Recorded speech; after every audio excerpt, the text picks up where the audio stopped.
Bonjour à tous, aujourd'hui nous allons voir les équations. Dans un premier temps, on va se concentrer sur le vocabulaire, c'est-à-dire qu'il faut savoir reconnaître une équation avant de la résoudre. Donc définition, une équation est une égalité dans laquelle figurent un ou plusieurs nombres inconnus. Donc effectivement, la définition est assez claire, on va faire quelques exemples quand même après. Inconnu, c'est une lettre qui désigne un nombre inconnu. Généralement, on l'appellera x. On peut l'appeler t, f, g, ce qu'on veut. Qu'on voit le plus quand même, c'est x. Une équation, donc on a une deuxième définition en quelque sorte, c'est une égalité qui contient une ou des inconnus. Donc c'est la même chose qu'il y a en dessus, sauf que là, on a un petit exemple. C'est une égalité, donc il nous faut forcément un égal quelque part. Et il nous faut des inconnus, donc il nous faut ça et ça.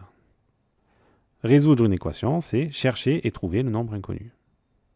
La solution, c'est la valeur de l'inconnu. C'est la valeur qu'on va donner à x ici, pour que les deux parties ici soient égales. Pour que le premier membre et le second membre, par exemple. Donc on va faire plusieurs exemples. Si j'écris par exemple 7x, eh bien ça, ce n'est pas une équation, parce qu'il n'y a pas une égalité. Si j'écris 8, c'est égal à 5 plus 3. Eh bien ça, ce n'est pas non plus une équation. Si par exemple j'écris 7x est égal à 3, là ça devient une équation. Et ici, on peut commencer à résoudre. Si j'écris par exemple 7 égale 2, c'est pas une équation. C'est faux, mais c'est pas une équation.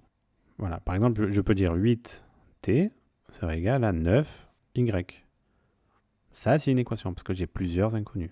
Le x ici, il peut se trouver n'importe où dans l'équation. Il peut se trouver dans le premier ou le second membre. Si j'écris 7 est égal à 3x, là, ça marche. Si j'écris 8x est égal à 9x plus 3, là aussi, ça marche. C'est aussi une équation. Donc ça, c'est une équation. Ça, oui, ça, non, oui, non et non. Donc il nous faut absolument tout ce qu'il y a dans la définition ici, dans le vocabulaire. Sinon, ce n'est pas des équations. Ensuite, on passe directement aux méthodes de résolution.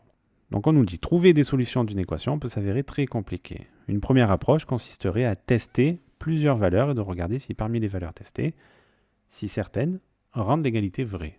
Alors ça, c'est une méthode qu'on peut utiliser. On peut voir à peu près 1, c'est la solution, 2, c'est la solution. Au-delà, ça devient peut-être un peu compliqué. On remarque très vite que cette méthode n'est pas efficace. Effectivement, si ce n'est pas dans les premiers nombres, on va avoir du mal après. D'où l'intérêt de trouver une méthode de résolution efficace et rapide, afin de trouver l'ensemble des solutions de l'équation. Alors l'ensemble des solutions, pour le moment, on va se contenter d'une seule. Cette méthode de résolution repose sur la propriété suivante. On peut additionner, soustraire, multiplier ou diviser par le même nombre de chaque côté de l'égalité. Et ça, c'est bien la définition la plus importante pour les équations. Vous allez voir.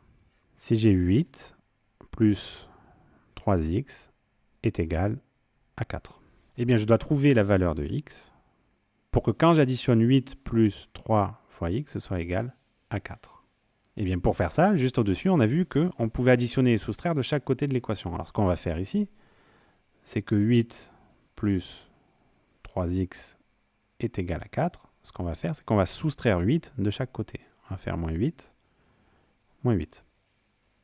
Donc, on regarde ce que ça nous donne. Donc, 8 moins 8, ça donne 0. Il nous reste 3x est égal à 4 moins 8, moins 4. Qu'est-ce qu'il me reste? Il me reste ici 3x est égal à moins 4. Donc, qu'est-ce que je vais faire ici? Eh bien, 3x est égal à moins 4.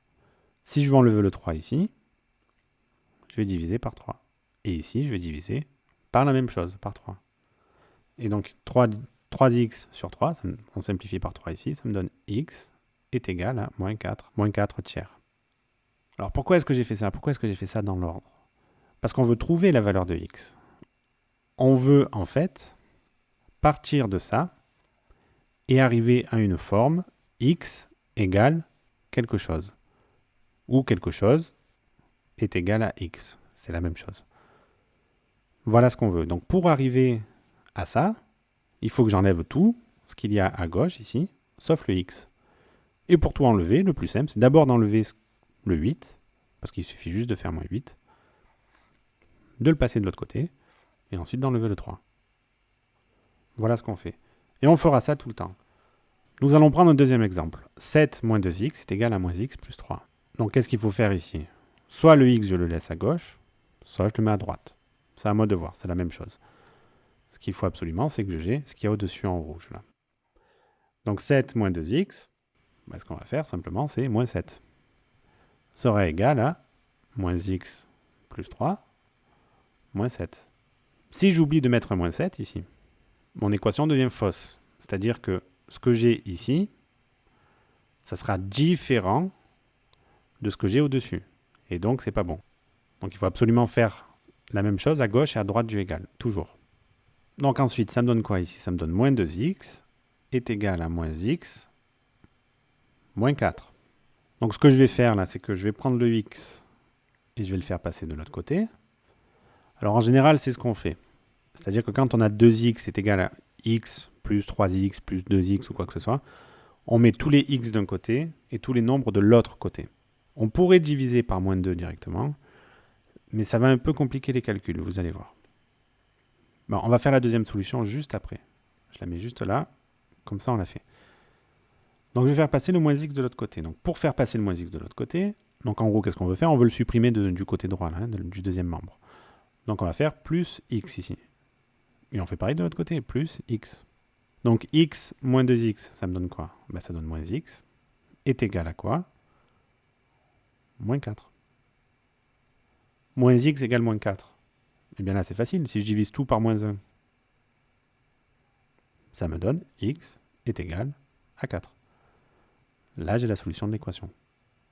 On fait l'autre méthode. C'est-à-dire qu'au lieu d'additionner x ici, je vais tout diviser par moins 2. Donc si je divise tout par moins 2, ça me donne, dans la deuxième solution, ça va me donner x est égal à, donc moins 2x divisé par moins 2, ça donne x, est égal à quoi? Moins x moins 4 divisé par moins 2. Donc on continue. X est égal à moins x sur moins 2, moins, enfin plus, moins 4 sur moins 2. Donc là, moins par moins, ça devient plus, donc je suis plus obligé de mettre les plus. Moins 2 ici. Ce que nous allons faire maintenant, c'est qu'on va soustraire x sur 2, donc moins x sur 2 d'un côté et moins x sur 2 de l'autre. Moins 4 divisé par moins 2, ça donne 2. Hein. Et donc on a quoi ici? Moins x sur 2 plus x est égal à moins 4 sur moins 2, ça me donne 2. Donc très bien, là j'ai tous les x d'un côté et tous les nombres de l'autre. Donc pour additionner une fraction et un nombre, il faut réduire au même dénominateur, donc ça va me donner 2x sur 2. Le résultat, ça me donne moins x plus 2x sur 2 sera égal à 2. Moins x plus 2x, ça me donne x sur 2 est égal à 2. Et pour enlever le sur 2 ici, pour pouvoir simplifier ça, il faut que je multiplie tout ça par 2. Et donc je multiplie à droite par 2 aussi. Donc les deux là se simplifient, et il me reste x est égal à 4. Vous voyez qu'on retombe exactement sur ce qu'il y avait au-dessus. C'est exactement la même chose. Il y a un peu plus de calcul dans la deuxième méthode. C'est la raison pour laquelle je vous conseille de mettre tous les x d'un côté, tous les nombres de l'autre, et après vous faites tous les calculs. On va voir un troisième exemple. Par exemple, 7x est égal à 2x. Comment on fait ici? C'est simple. Hein. On fait moins 2x d'un côté, moins 2x de l'autre. 7x moins 2x, ça me donne 5x. Et 2x moins 2x, ça me donne 0. 5 multiplié par quelque chose est égal à 0. Le quelque chose, il faut forcément que ce soit 0. Donc ça, vous pouvez raisonner comme ça. Deuxième méthode, vous divisez par 5 ici, vous divisez par 5 ici. 5x divisé par 5, ça me donne x, qui sera égal à 0. Autre chose que vous pouvez voir aussi, x plus 2 est égal à x plus 4. Donc là, on va faire pareil. Hein. On va en faire deux d'un coup. On fait moins 2 d'un côté, ici, moins 2 de l'autre. Et ici, on va faire moins x, pour enlever ce x là. On va en faire dans l'ordre. Donc ça me donne quoi? Ça me donne x est égal à x plus 2. Là, il me manque un x. On va faire moins x d'un côté, moins x de l'autre. Et là, il me reste quoi? Il me reste moins x plus x, ça me donne 0. Ça sera égal à 2. On a une solution qui est un peu bizarre là. Alors, qu'est-ce que ça veut dire quand vous trouvez quelque chose comme ça? Eh bien, ça veut dire que x plus 2 est égal à x plus 4. Eh bien, ça veut dire que, tout simplement que vous ne pouvez pas résoudre. C'est-à-dire qu'il n'existe aucun x, aucune valeur de x, qui soit vraie pour cette égalité-là. Voilà ce que ça veut dire, tout simplement. On va encore voir un exemple. Si on a 2 facteurs de x plus 3 est égal à x plus 4. Donc on va le faire de deux manières différentes. La première manière, elle sera là, la deuxième, elle sera ici. Donc ce qu'on va faire ici, première chose assez facile, vous divisez par 2 ici. Si vous divisez par 2 ce qu'il y a à gauche du égal, vous divisez par 2 ce qu'il y a à droite du égal. Tout le temps. Il nous reste ici x plus 3 est égal à x sur 2 plus 2. Et donc là, ce que vous pouvez faire, vous prenez le x, vous le mettez de l'autre côté, vous continuez le calcul. Il y a une deuxième méthode qui consiste à développer le 2. Donc on va développer le 2, ça donne 2x plus 6 est égal à x plus 4. Et là, vous n'avez aucune difficulté. Là, vous pouvez continuer le calcul. C'est peut-être la méthode la plus simple. Il y a une troisième méthode qui existe, enfin que vous pouvez utiliser, hein. Elles sont toutes justes. 2 facteurs de x plus 3 est égal à x plus 4. Si vous dites que vous ne voulez pas développer pour le moment, que vous voulez juste mettre tous les x d'un côté et les nombres de l'autre, et bien ici, vous pouvez d'abord soustraire x ici, soustraire x de l'autre côté. Il vous restera quoi? Il vous restera 2 facteurs de x plus 3 moins x est égal à 4.